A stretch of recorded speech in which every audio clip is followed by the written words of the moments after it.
అఖిలాండకోటి బ్రహ్మాండ జననీం శ్రీ శ్రీ శ్రీ రాజరాజేశ్వరి లలితా మహాత్రిపుర సుందరి దేవి ఆశ్రమం కుంచాల కురమయ్యపేట గ్రామం ఎచ్చెర్ల మండలం శ్రీకాకుళం జిల్లా.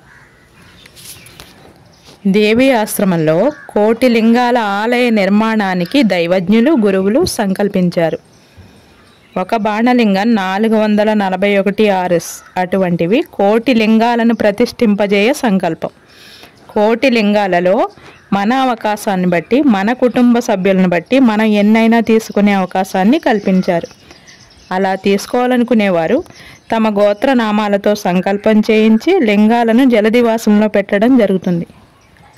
ఆలయ నిర్మాణం పూర్తయిన తదుపరి ఇప్పుడు మీరు తీసుకున్న లింగాలను మీ పేరున ఆలయంలో ప్రతిష్ఠించడం జరుగుతుంది. అవి శాశ్వతంగా ఆలయంలో నిత్య పూజలు అందుకుంటాయి. మరిన్ని వివరాలకు కామెంట్ బాక్స్లో మీ డౌట్స్ను కామెంట్ పెట్టండి. ఖచ్చితంగా సమాధానం ఇవ్వబడుతుంది.